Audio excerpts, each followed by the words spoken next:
साधु सन्यासी जैसे भी शंकराचार्य जी का हुआ, ऐसे बहुत सारे मामले होते हैं। साधु कभी एक साथ नहीं आते, साधु संत या अलग अलग जो शैव हो या वैष्णव धर्म को मानने वाले हो। प्रश्न स्पष्ट नहीं हुआ आपका। प्रश्न महाराज जी है कि धर्म संसद भी होती है, लेकिन ऐसे जब मामले होते हैं तो अगर कोई सही है या गलत है, सही है तो उस व्यक्ति को कम से कम उसको ठीक करना चाहिए, और गलत है तो उसका साथ देना चाहिए। लेकिन बहुत सारी जगह लोग न्यूट्रल हो जाते हैं। अब जैसे शंकराचार्य जी का मामला था, वो सही है या गलत है, सब लोग इस पे आंख मूंद लेते हैं। ऐसे मतलब एक उदाहरण दे रहा हूं, ऐसे बहुत सारे मामले होते हैं। देखिए, शंकराचार्य जी के जिस मसले की आपने बात किया, मैं वहां उपस्थित नहीं था, जो चीजें पता चली उसके अनुसार कहीं एक पक्ष गलत है, कहीं दूसरा पक्ष गलत है। मेरा एक मानना है शंकराचार्य जी के मुद्दे पर कि आप कुछ चीजें ऐसी हैं कि वो सब असली नहीं है तो नकली है ये वो, लेकिन हमको लगता है इस लड़ाई में अगर हानि हुई तो सिर्फ हिंदू और सनातन धर्म की हुई है। हमारा हिंदू धर्म इससे अपने उच्च मापदंडों से नीचे गिरा है इस तरह के विवादों से। अगर वास्तव में प्रशासन के द्वारा कोई निर्देश था कि नहीं साहब ये इमरजेंसी के लिए रास्ता है, तो शंकराचार्य जी के भी जो अनुयायी थे उनको उसका अतिक्रमण नहीं करना चाहिए था। और ये प्रकार अगर अतिक्रमण हो गया तो प्रशासन को भी अपनी हदों में रहकर इस मामले को सुलझा लेना चाहिए था। हठवादिता और हठधर्मिता दोनों तरफ से हुई, इसलिए किसी को क्या कहा जाए।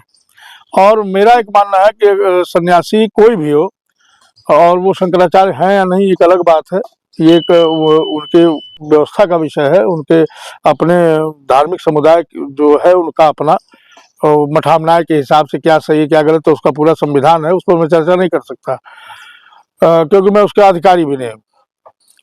लेकिन वो एक दंडी सन्यासी तो हैं, इस नाते भी उनका सम्मान होना चाहिए। ऐसा नहीं है कि मूर्ख हों, परंतु दंड की प्रज्ञा धारण करने के बाद तो वो सन्यासी शिव का रूप माना जाता है, ऐसे हमारी धार्मिक मान्यताएं कहती हैं। तो ठीक है, हो सकता है कोई अपराध हुआ हो, लेकिन प्रशासन को भी अपने हद में रहना चाहिए था और शंकराचार्य को भी हठवादिता का परित्याग करना चाहिए था। दोनों मिलकर के अच्छा संदेश नहीं गया, और उसके बाद भी बहुत सी चीजें चल रही हैं। अब उन्होंने योगी जी को औरंगजेब इत्यादि बता दिया। योगी जी भी कोई पूर्णतः राजनीतिक व्यक्ति नहीं है, राजनीतिक व्यक्ति नहीं है। वो पहले एक मान्य धर्मपीठ के सर्वोच्च आचार्य हैं और एक बहुत बड़ी संस्था जो विश्व के कई देशों में व्याप्त है, भूटान बर्मा तक जिसका संचालक 12 विश्व योगी महासभा, उसके अध्यक्ष हैं, वो सार्वभौमिक अध्यक्ष हैं।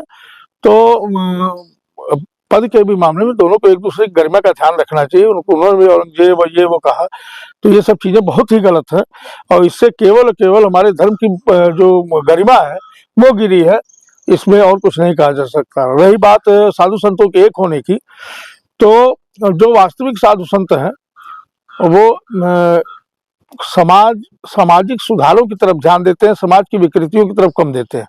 जो विकृतियां उनसे सुधरने लायक होती है उसकी तरफ करके जन सामान्य को अपने उपदेशों से प्रभावित करके उसको सही मार्ग पर चलाने का प्रयास करते हैं। राजनीति उनका काम नहीं है, और इस तरह के विवाद और प्रवाद भी संतों को शोभा नहीं देते। और संत अगर वास्तव में संत है तो वो विचारक होगा, और विचारक कभी नहीं चाहेगा कि हमारे धर्म की किसी तरह से अवमानना हो।